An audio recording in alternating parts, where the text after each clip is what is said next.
Жәйдә бітті, күздә килеп жетті. Бәрәңге қозырға вақыт та жетті.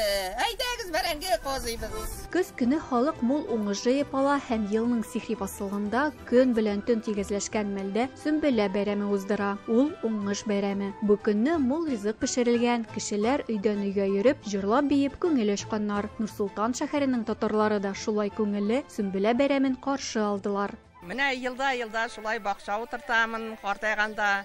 Менә иптәш кызларым килеп бәрәңге козаша, җимеш җидәк җыйша. Шулай үз көй-моңларыбызны, җырыбызны искә алып, шулай җыелышып бәрәңге казыйбыз. Бәйрәмдә апалар гына түгел, балалар да бик теләп катнаштылар. Әлбәттә, күңелле булды. Мондый уртак эш балалар өчен дә бик файдалы. Хезмәткә өйрәтеп кенә калмый, татар халык бәйрәмнәренә кызыксыну уята һәм туган телгә мәхәббәт тәрбияли. Быел менә шундый ниләребез, җимешләребез, ниләребез үсте, бәрәңгеләребез дә бик яхшы. Менә суганнары да булды.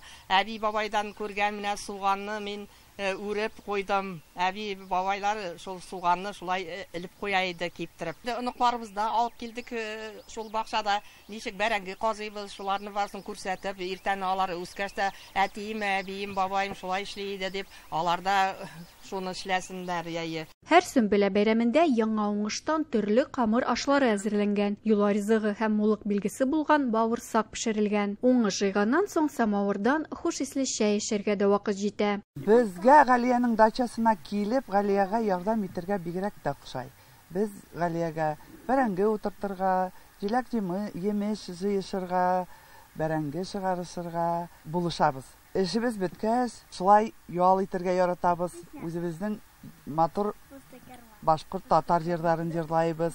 Матур итеп чәй эчәбез, мәтрүшкәләп. Шунысы сөендерә, соңгы вакытта онытылып барган бәйрәмнәрнең берсе Сөмбелә бәйрәме безнең ватандашлар арасында яңа тормышка ия була башлый. Әйдәгез дусларым җырлыйк бергә, ил матур җырларны сайлап кына. Әдилә Тухбәтова, Татарлар, Нурсултан шәһәре, Казахстан.